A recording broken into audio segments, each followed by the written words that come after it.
What's up, YouTube shooting people? I wanted to show you my Smith & Wesson 1911.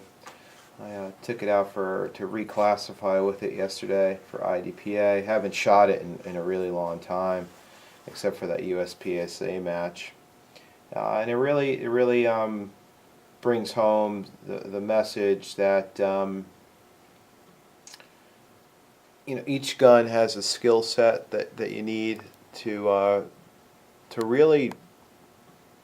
really kind of hone in on and practice a lot. I've been shooting my Glock 34 a lot, mostly. I really enjoy that firearm. It's great. Um, it's a different gun, very different gun from a 1911, obviously, right? I mean, totally different. But you have to really learn some 1911 specific skills. And just how to handle the gun. First of all, there's some simple things. You got to deal with some additional safeties, which can slow you down. You have to deal with a smaller magazine capacity, and you have to deal with slightly more recoil. I don't view recoil as a problem. So I guess what I'm trying to say to you is that you should pick a gun and stick with it to become proficient. I think there's actually very few people that can switch back and forth between guns and be really good at them. Very few. Yeah, there's actually I know a couple guys that can. I think Bones on Campus does a particularly good job switching back between a revolver and a semi-auto pistol and a 1911. But I think for the most part, when you really want to get up to a high level, those people tend to be rare. I mean, I think you'll see guys like Bob Vogel shooting his Glocks in most matches. They kind of stick with their platform that best suits them, and it's really all about a platform that best suits you. So for this year, for IDPA, I'm going to be shooting the Glock 34 in stock service pistol.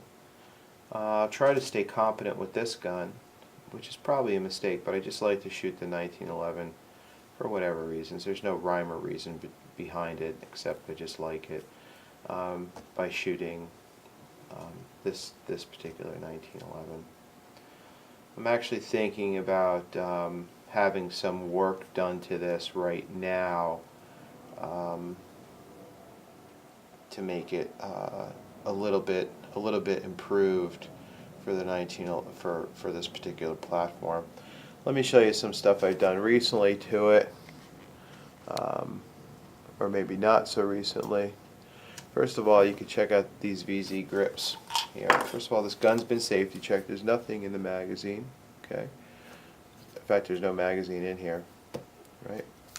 We'll safety check it anyway. There's nothing in the chamber. Slide down, hammer down a safe direction, the weapon's safe. These gunner grips, I think they're Simonovic grips, gunner grips. They are extremely grippy. These, in my opinion, for my hands, are what gun grips should be. These things grip you, man. Let me tell you what. If you have soft hands, this is not the grip for you. Okay, these are really, really nice. You get them on from VZ Grips. These guys. I don't get endorsed by anybody unless they want to endorse me. Then let's talk, buddy. I'm cheap and easy. These grips are great. I also put some skateboard tape in the front here. So this whole grip platform here is really is quite good. I mean, this thing is not going anywhere.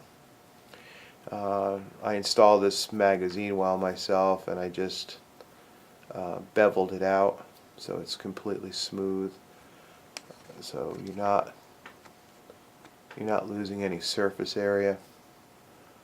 I think you can see what I mean. So when you buy a magazine well, it'll often come where it needs to be sized, so it fits exactly. There's very smooth with the guns magazine well. So it basically acts like a funnel. There's no ridges to get hung up on when you insert the magazine. That's important to do. Other than that, it's fairly much a stock gun. I don't know how many rounds I have through this now. I kind of lost track a little bit. I would say,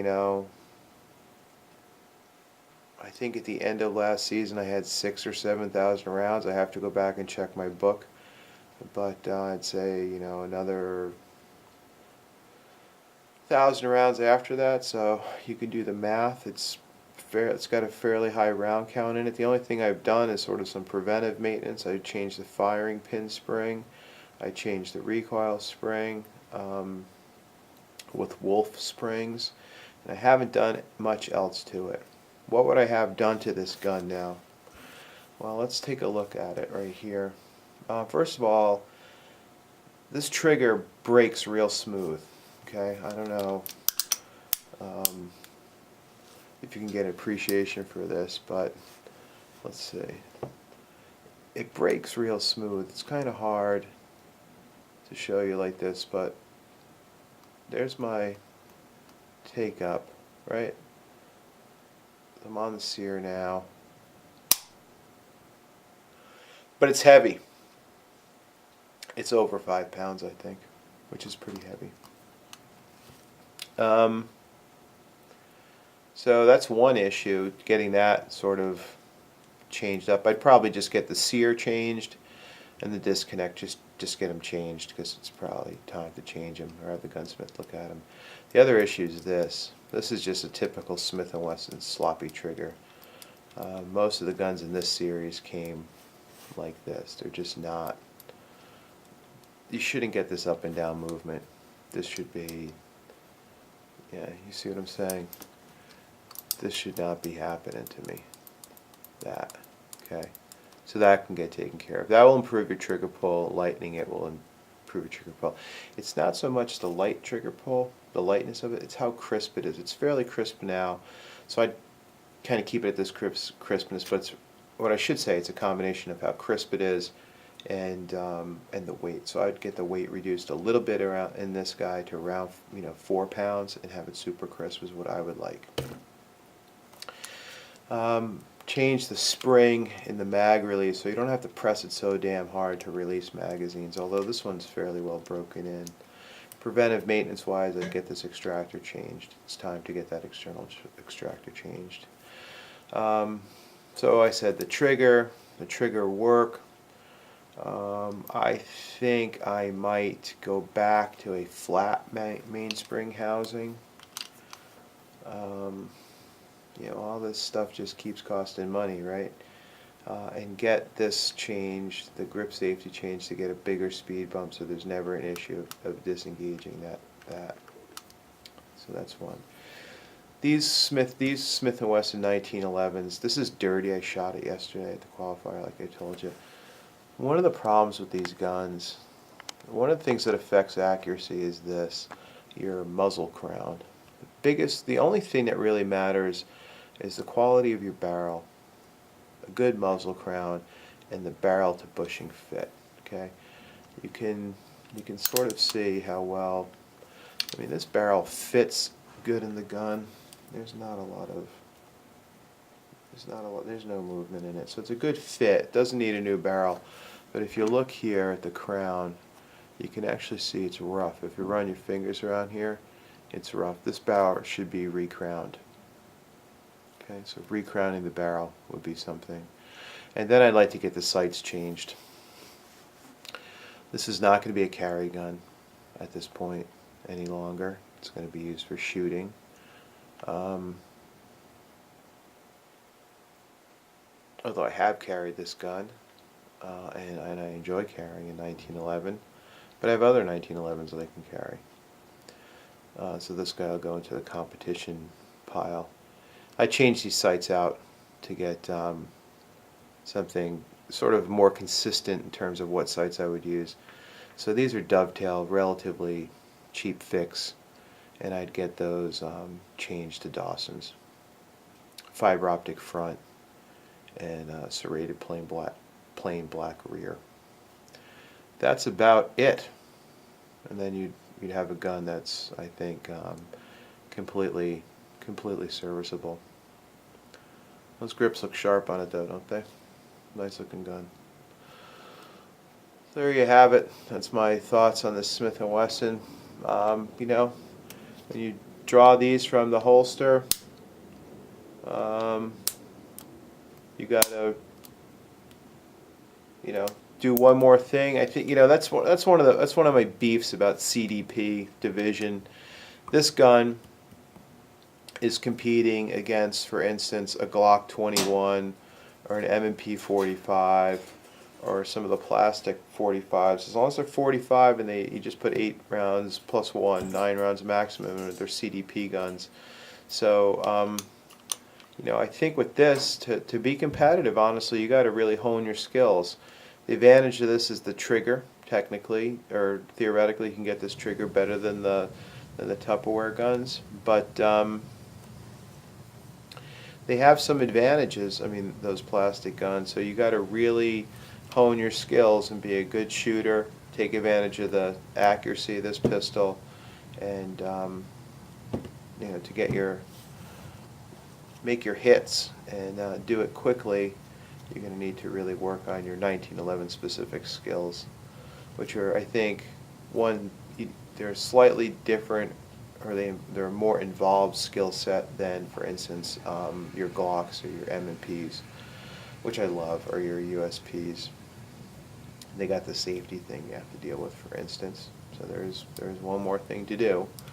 You know, regardless, you know, a lot of people say, oh, it's not a big deal. Well, you know, you got to grip this thing under the heat of competition, disengage that thumb safety. You'd be surprised. People forget all the time. It's got to be drilled into your memory to become part of your skill set, just like you got to evolve revolver specific skills. By the way, one thing I like on these grips is that scooped out part for your thumb. You can easily get that safety without really. So if this is my grip here, okay, I'm going to dump my magazine. I come out of the trigger guard, I can just push it. I don't have to rotate the gun in my hand, right, for my size hand, right? Unless you have really long thumbs. I don't have particularly long fingers. Large size hand, but, you know, not particularly long fingers or thumbs. I'm surprised I even have thumbs, being the friggin', you know, Cro-Magnon that I am. But anyway, that's all I got for you. Just a little chat about the 1911. Get this cleaned up. I'll check our sear real quick here.